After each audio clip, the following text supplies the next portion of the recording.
안녕하십니까, 알림이 황희두입니다. 지금 윤석열 정부에서 또다시 전방위 압수수색을 시작했습니다. 민주노총, 보건의료노조 압수수색부터 세월호 제주기업관 평화쉼터에도 압수수색을 나갔다는 속보가 나왔는데요. 그 유명한 국가보안법이 2023년에 다시 나올 줄은 꿈에도 몰랐습니다. 그러면서 동시에 이재명 대표를 향해서도 노골적으로 무리수를 남발하고 있는 게 현실 아닙니까? 이에 이재명 대표는 검찰에 제출한 진술서를 스스로 공개했죠. 진술서를 통해 단 한 푼의 사적 이익도 취한 바 없다. 후원금이 아니라 광고비다. 라고 강조했고요. 자세한 내용은 이번 주 일요일 저녁 9시 매주 하는 생방송을 통해 조금 더 자세히 전해드리도록 하겠습니다. 해당 소식을 접한 시민들은 어떻게 검찰은 이런 식으로 막 나갈 수가 있냐? 이재명 대표 응원한다. 핸드폰 비밀번호도 밝히지 않아서 죄다 방해하던 한동훈 장관은 법을 운운할 자격이 없다. 이런 반응들이 이어지고 있고요. 안기령 상근부 대변인은 대장동 관련해서도 파도 국민의힘만 나오는데 검찰은 윤갑근 씨를 제대로 수사하긴 했냐? 라고 지적했습니다. 뉴스타파가 공개한 정영학 녹취록에 따르면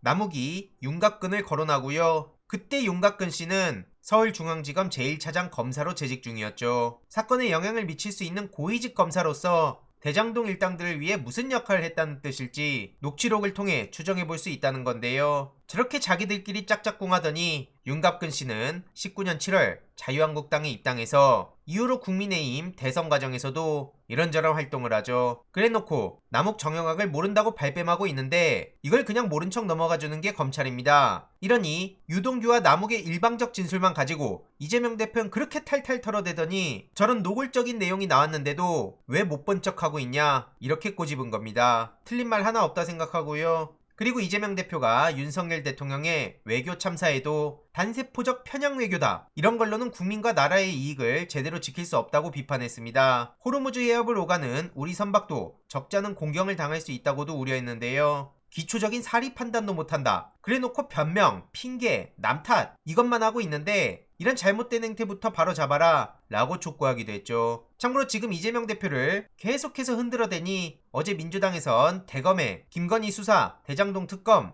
이걸로 맞불 놓으러 찾아갔다 말씀드리지 않았습니까? 이후로 김건희 특검을 공식화한다, 이런 보도가 나왔고요. 이제는 진짜로 김건희 특검에 총력을 다해야 될 시점이기도 합니다. 어쨌든 정진석 비대위원장은 김건희 악마화를 중단해라 라고 발끈하고 나섰는데요. 어제 이성윤 전 지검장이 최영일의 시사본부에 단독 인터뷰를 했죠. 중요한 내용들을 많이 다뤘는데 특히 김건희 씨의 체포영장 청구도 마땅하다, 이런 소신을 밝히기도 했습니다. 윤석열 패거리들은 이성윤 전 지검장을 향해 문재인 정부 당시 검찰 황태자라고 프레임을 씌웠지만 당시 법과 원칙에 따라 소임을 다하려고 했을 뿐 오히려 윤석열 총장이 최고의 황태자 아니냐, 윤석열 패거리가 이런 말할 자격은 없다는 거고요. 오히려 그들 때문에 검찰이 큰 피해를 입었다. 친윤 검사들은 민생 사건을 수사하는 게 아니라 오직 보복 수사에 집중한다는 비판이 많다. 친윤 검사들이 승진하고 출세하고 영전할수록 검찰은 국민들의 신뢰로부터 멀어진다, 이렇게 비판하기도 했습니다. 검사가 수사권 가지고 보복하면 깡패지 검사냐, 이 말을 했던 게 윤석열 본인인데요. 보복 수사로 대한민국을 아예 뒤집어버리고 있는 게 현실이죠. 심지어 언론도 웃긴 게 이런 와중에 김건희 가방이 품절 대란이다, 지금 주문하면 3월에 나온다, 김건희가 드니까 품절 대란이 일어났다, 만수를 만나서 한국 오면 연락하세요, 지금 이런 게 보도의 가치가 있냐고요. 심지어 윤석열 대통령의 발언을 잘못했다고 인정하는 게 아니라 UAE의 적은 하고 한 템포 좀 쉰다. 윤석열 화법을 보면 이건 전혀 다른 내용이다. 그러니까 저런 발언 하나에 대해서 너무 심각하게 바라보지 말았으면 좋겠다, 이렇게 쉴드 치는 내용도 나오고 있고요. 지난 영상에서 말씀드렸듯 외교부 대변인은 누가 봐도 노골적으로 말장난을 하고 있죠. 그럼 이란이 저렇게 즉각 반발하고 나섰겠습니까? 게다가 한국 정부의 잘못된 관리와 의사결정으로 200명 가까이 희생됐다, 그래놓고 어디 감히 훈수두냐, 이런 비판을 받기도 하는데 지금 당장 정부 여당은 12구 참사에 대해서 어떠한 잘못도 인정 안 하고 있는 게 현실이죠. 그러더니 조수진 의원은 청담동 술자리 언급하며 또 물타기를 하다가 고 이지한 씨 어머니에게 호통을 듣기도 하죠. 인간이 맞냔 소리가 나올 수밖에 없다고 보고요. 참고로 막말을 퍼부었던 국민의힘 김민아 시의원도 오늘 운명의 날이라고 하죠. 아직도 정신 못 차리고 저렇게 뻔뻔한 태도를 보이고 있는 게 현실인데요. 제명 안 되면 창원 시민들을 모독하는 거다,